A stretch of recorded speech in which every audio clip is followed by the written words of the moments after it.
नमस्कार, मैं संतोष सिंह और आज हम बात कर रहे हैं कि नीतीश कुमार बिहार में इंफ्रास्ट्रक्चर डेवलपमेंट के क्षेत्र में जो काम उन्होंने कर दिया, शायद फिर कभी किसी युग में ऐसा मुख्यमंत्री आए जो इंफ्रास्ट्रक्चर के क्षेत्र में इस तरीके का काम कर सके। स्वाभाविक तौर पर इंजीनियर थे तो उनका काम करने का तरीका, विकास का नज़रिया, उनकी राजनीतिक समझ पूरी तौर पर इंजीनियरिंग के स्टूडेंट के तौर पर जो एक मिजाज होता है ना, वो मिजाज दिखा। लेकिन दो फील्ड में, शिक्षा और बिहार ब्यूरोक्रेसी में उन्होंने जो किया है और उनके उस फैसले की वजह से जो नुकसान हुआ है, न जाने उस नुकसान की भरपाई करने में इस प्रदेश को कितना दशक लगेगा, कहना मुश्किल है। 30-40 साल तक तो कुछ होने को नहीं है। और ये इतना बड़ा नुकसान है कि मैरीन ड्राइव नहीं बनता तो नहीं बनता, पुल पुलिया बनता या नहीं बनता, सड़कें बनती या नहीं बनती, गांव में बिजली पहुंचता या नहीं पहुंचता, इन सब पर यह जो इन्होंने करके गया है वो बहुत भारी पड़ने वाला है। शिक्षा में हम अक्सर चर्चा करते हैं और आज हम बिहार की ब्यूरोक्रेसी पर चर्चा करने जा रहे हैं। किस तरीके से नीतीश कुमार ने बिहार की ब्यूरोक्रेसी को पूरी तौर पर ध्वस्त कर दिया है। और ध्वस्त ही नहीं किया है, उस ब्यूरोक्रेसी को उस स्थिति में लाकर खड़ा कर दिया है जहां आने वाले समय में वो समस्याएं झेलनी पड़ेगी स्टेट को, जिसकी कल्पना शायद इस तरीके का डिजास्टर करने वाला पदाधिकारी भी नहीं सोचा होगा। पिछले 10 वर्षों के दौरान जरा इस लिस्ट को गौर से देखिए, कितना एसडीएम, कितना डीएसपी, कितना बीडीओ और कितना सीओ को इन्होंने अपॉइंट किया है। जरा इस सूची को गौर से देखिए, एसडीएम की सूची को देखिए, बीडीओ की सूची को देखिए, सीईओ की सूची को देखिए और अब डीएसपी की सूची को देखिए। और अब जरा यहाँ का जो प्रशासनिक इकाई है, जरा उस सूची को देखिए कि प्रमंडल यहाँ कितना है, जिला कितना है, अनुमंडल कितना है और प्रखंड कितना है। क्योंकि ये तमाम जितनी बहालियां हुई हैं, सारे के सारे अधिकारियों की पोस्टिंग इन्हीं जगहों पर होगा। आज स्थिति ये है कि इस 70वीं बीपीएससी को छोड़ दीजिए तो जिला में जितने एसडीएम की पोस्टिंग है, हालात ये है कि एक गाड़ी पर 4-4 गो एसडीएम बैठ कर ऑफिस जाता है, वही एक गाड़ी से 4 गो एसडीएम को घर छोड़ता है। सारे एसडीएम को सरकारी दफ्तर नहीं मिला है, इंफ्रास्ट्रक्चर ही नहीं है। कलेक्ट्रेट जो बना है, उस कलेक्ट्रेट में कितने राशन वाले कितना होंगे, कि राशन वाला कितना होगा, सोशल वेलफेयर वाले कितने लोग होंगे, सब का पद सृजन है ना। उसके सप्लाई डिपार्टमेंट में इतने बहाल कर दिए जो हर डीलरवा के घर पर एगो सप्लाई इंस्पेक्टर बैठ सकता है। समाज कल्याण विभाग में भी यही हालत है, सीडीपीओ में भी यही हालत है। लेकिन चलिए, ये सब चीजें चलेंगी। लेकिन आप बताइए कि कितना 101 अनुमंडल है और आज के तारीख में 1000 से ज़्यादा एसडीएम हो गया है। कितने लोगों को अनुमंडल पदाधिकारी बनने का मौका मिलेगा?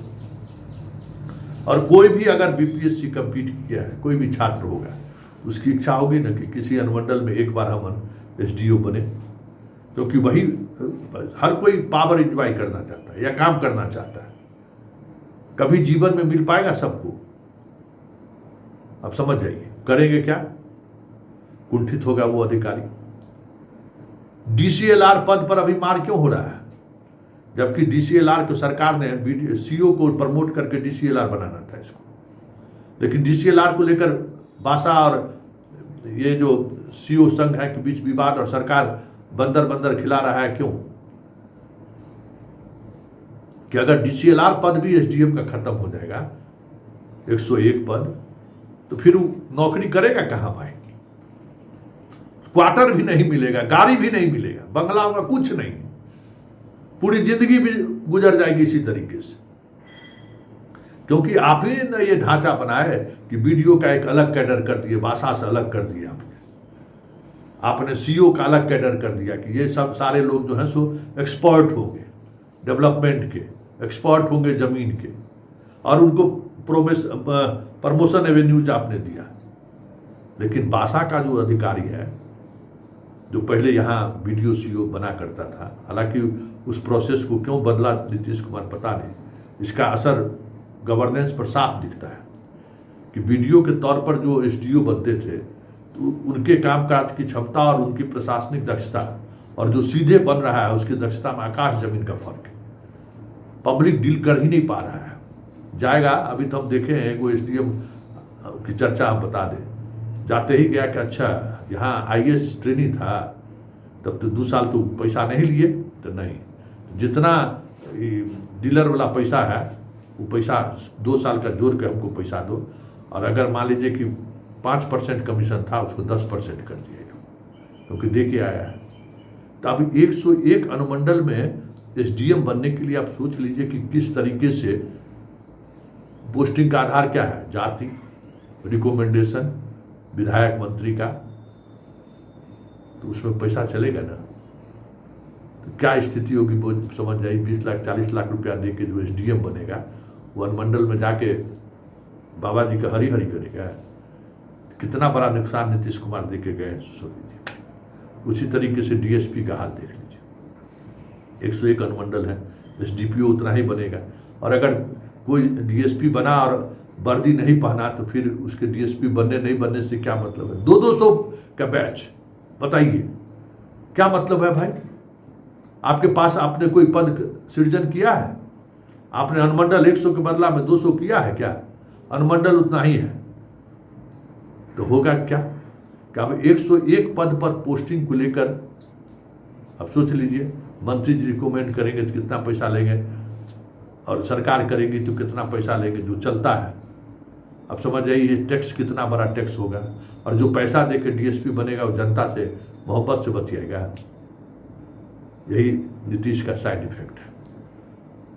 और एक बात और है कि ये दोनों सेवा के अधिकारी IAS बनते थे, IPS बनते थे। इतना बड़ा फौज, हर बैच में 15 से 20 मैक्सिमम कैडर के, होम कैडर के जो है सो IAS IPS बनते मैक्सिमम। इतना बड़ा 200 का जो बैच है उसमें क्या को बनेगा? पता चला उसके बैच का एगो वहीं पर DM है और वहीं पर SDM है। अब बताइए, कुंठा होगा ना, इस नौकरी का क्या मतलब है? मतलब पूरी तौर पर उस कैडर को इसने बर्बाद कर दिया। वही स्थिति वीडियो CO के इन्होंने कर दिया। हजार वीडियो CO घूम रहा है, 543 के करीब है, उतना ही वीडियो उतना ही CO बनेगा, बाकी क्या करेगा भाई? उसके लिए आपने कौन सा पद सृजन किया है? ARO, उसका प्रमोशन फिर होगा ना RO में? कहाँ पोस्टिंग करिएगा? आपके पास क्या है इंफ्रास्ट्रक्चर? बिना किसी सोचे समझे इतनी बड़ी लोअर ब्यूरोक्रेसी नीतीश कुमार खड़े करके चले गए हैं कि समझिए कि स्टेट के लिए बड़ी लायबिलिटी हो गया है। और मंत्री जी और पदाधिकारी को बल्ले बल्ले है, ये आप समझ लीजिए। तो नीतीश कुमार भले मेरीन ड्राइव बना के चले गए हों, मेट्रो बना रहे हैं, बड़े बड़े इंफ्रास्ट्रक्चर पुल बनाकर चले गए होंगे, लेकिन जो किसी भी स्टेट का जो पिलर होता है, आयरन, जिसके सहारे स्टेट डेवलप करता है, उस पिलर को इन्होंने ध्वस्त कर दिया है। उसका मरम्मती भी नहीं हो सकता। पुल गिर गया, बन गया ना, उसके बनने में दिक्कत हुआ, लेकिन ये जो ब्यूरोक्रेसी का जो पिलर है, जिस तरीके से नीतीश बाबू ध्वस्त करके गए हैं, बनने वाला भी नहीं है। अब या तो आने वाले समय में 10-20 को वैकेंसी आएगा। 2000 वैकेंसी चुनावी वर्ष में 2000 वैकेंसी लाकर क्या किए? भले चुनाव जीत गए, लेकिन बिहार तो हार गए। तो नीतीश कुमार के बहुत सारे ऐसे फैसले हैं जिसमें भले नीतीश कुमार को फायदा हुआ, गठबंधन बाएं से दाएं करने में उन्हें सहूलियत हुई होगी, लेकिन उनके कई फैसले से बिहार हारा है। और बिहार की ये हार पता न जाने कितने दशक तक टीस मारता रहेगा बिहार को। ये जो प्रशासनिक महकमों का जो फौज उन्होंने खड़ा किया है, जिसमें 90% पदाधिकारियों के पास आज भी काम नहीं है। अभी जो डीएसपी का 100-150, 200 का जो बैच आया है, उस बैच में अधिकांश लोग एसडीपीओ नहीं बन पाए हैं। संभव भी नहीं है सबको एसडीपीओ बनाना। अभी मतलब आप बताइए ना, अभी आप बने हैं 10 साल पहले से जोड़ लीजिए, 12 साल पहले से जोड़ लीजिए, जो एसडीपीओ बने हैं वो भी फील्ड में जाएंगे ना। तो हो क्या रहा है, मारामारी हो रहा है, और उस मारामारी में गुणवत्ता प्रभावित हो रहा है। तो पैसा दे के कोई पदाधिकारी पोस्टिंग करेगा तो उससे आप गुणवत्ता की बात कीजिएगा। तो ये है नीतीश का एक ऐसा कह सकते हैं कि काम, जिसे बिहार को उबरने में, बाहर निकलने में न जाने कितना दशक लगेगा।